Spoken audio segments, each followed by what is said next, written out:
हमारे प्रधानमंत्री साहब ने 15 अगस्त को कहा था कि और मैं आज लाल किले से फिर बार एक अपनी पीड़ा व्यक्त करना चाहता हूं कि हमारी माताओं, बहनों, बेटियों के प्रति जो अत्याचार हो रहे हैं उसके प्रति देश का आक्रोश है, जन सामान्य का आक्रोश है।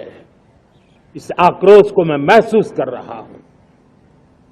इसको देश को, समाज को, हमारी राज्य सरकारों को गंभीरता से लेना होगा। महिलाओं के विरुद्ध अपराधों की जल्द से जल्द जांच हो, राक्षसी कृत्य करने वालों को जल्द से जल्द कड़ी सजा हो, वो समाज में विश्वास पैदा करने के लिए जरूरी है। लेकिन खुद रामराज वाली सरकार में क्या हो रहा है? मध्य प्रदेश में उज्जैन में क्या हुआ? खुलेआम बलात्कार।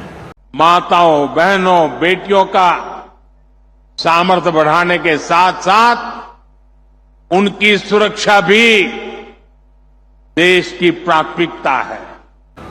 बलात्कार होना किसी भी पार्टी में गलत है। किसी भी पार्टी के लोग उसमें शामिल हो वो गलत है। किसी भी धर्म के, किसी भी जाति के लोग उसमें शामिल हो वो सब गलत है। नवाब सिंह यादव का डीएनए पीड़िता के सैंपल से हुआ मैच। अखिलेश यादव नहीं कर पाए मीडिया का सामना। नवाब सिंह यादव और पीड़िता की बुआ का आपस में नाजायज संबंध था। एक बार वो उससे मिलने अपनी भतीजी को लेकर गई तो पैसों का लालच देकर नवाब सिंह यादव ने उनकी भतीजी के साथ संबंध बनाए और उसका रेप किया। 12 अगस्त 2024 को रात्रि लगभग 1:30 बजे यूपी 112 पे कॉल आई थी, जिसमें लड़की ने बताया था कि उसका टॉप उतार दिया गया और गलत काम करने का प्रयास किया गया है। सूचना का तत्काल संज्ञान लेते हुए मौके पे यूपी 112 और थाना कन्नौज की पुलिस पहुंची थी, जहां पे लड़की को बरामद किया गया। उसने टॉप नहीं पहना हुआ था। अभियुक्त नवाब सिंह यादव को आपत्तिजनक अवस्था में पाया गया, जहां उसे पकड़ा गया। थाना कन्नौज पुलिस पे तत्काल तहरीर के आधार पर मुकदमा पंजीकृत किया गया। अभियुक्त को गिरफ्तार कर 12 अगस्त 2024 को जेल भेजा गया। तत्समय मौके पे लड़की की बुआ भी मिली थी।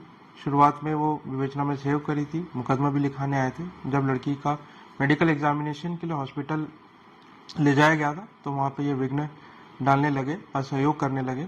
अगले दिन जब लड़की के माता पिता आए तो उन्होंने ये भी बताया कि इतनी बड़ी घटना हो गई थी, लड़की की बुआ ने इनको कोई सूचना नहीं दी। उन्होंने भी इन पे आरोप लगाए। जब इनको पूछताछ के लिए थाने पे बुलाया गया तो ये फरार हो गई। तब से ये लगातार वांछित चल रही थी। इनकी गिरफ्तारी के लिए हमारी विभिन्न टीमें लगी हुई थी। दिल्ली एनसीआर एरिया में इनकी सर्च की जा रही थी। सूचना प्राप्त हुई कि ये वापस से कन्नौज के लिए आई है। सूचना पे आज थाना कन्नौज पुलिस द्वारा तिरवा क्षेत्रांतर्गत इसकी गिरफ्तारी की गई है। ये अभियुक्ता ने पूछताछ में बताया है कि ये नवाब सिंह यादव को पिछले 5-6 सालों से जानती थी। इनके फिजिकल रिलेशंस भी रहे। 11 अगस्त को नवाब सिंह यादव ने इनको फ़ोन करके बुलाया था। तब इसने बताया था कि ये लखनऊ में है और इनके साथ इनके भतीजी। तब भी इनको बुलाया गया। ये रात्रि में नवाब सिंह यादव के कॉलेज पहुंचे थे, जहां पे ये दुष्कर्म की घटना हुई। घटना के बाद लड़की ने पीछे से पुलिस को फ़ोन कर दिया था और यूपी 112 पे, जिसमें यूपी 112 और थाना कन्नौज की पुलिस पहुंची थी, जिसमें फिर मुकदमा लिखा गया और अभियुक्त नवाब सिंह यादव को जेल भेजा गया। अभियुक्ता ने यह भी बताया कि जब ये मेडिकल एग्जामिनेशन के लिए गए थे तो वहाँ पे जो अभियुक्त का भाई है, इनको प्रलोभन दिया था कि अगर ये बयानों से पलट जाए, मेडिकल एग्जामिनेशन ना हो तो इनको पैसे दिए जाएंगे। और साथ ही कुछ लोगों के नाम लेने के लिए बताया ताकि विवेचना को डाइवर्ट किया जा सके। इसमें विधिक कार्रवाई की जा रही है और इसमें साक्ष्यों के आधार पर वैधानिक कार्रवाई पूर्ण करी जाएगी। और आज अभियुक्ता जो लड़की की बुआ है उसको गिरफ्तार कर जेल भेजा जा रहा है। सपा पार्टी के नेता और अखिलेश यादव मीडिया का सामना नहीं कर पाए और वो गेट फांद कर भाग गए। ऐसा करके आपने जनता के विश्वास पर वार किया है। गलत गलत है और गलत की सजा सबको मिलनी चाहिए, चाहे वो किसी भी पार्टी का हो। क्या कहा था हमारे मोदी साहब ने कि मीडिया वो तो दिखाती है कि कितने लोग रेपिस्ट निकले, मीडिया ये तो दिखाती है कितने लोगों ने बलात्कार किया, लेकिन ये कभी नहीं दिखाती कि हम लोगों ने उनको क्या सजा दी। मैं ये भी बताना चाहूंगा कि जब बलात्कार की या महिलाओं पर अत्याचार की घटनाएं घटती हैं तो उसकी बहुत चर्चा होती है, बहुत प्रचार होता है, मीडिया में छाया रहता है। लेकिन जब ऐसे राक्षसी मनोवृत्ति व्यक्ति को सजा होती है तो वो खबरों में कहीं नजर नहीं आती है, कोने में कहीं पड़ा रहता है।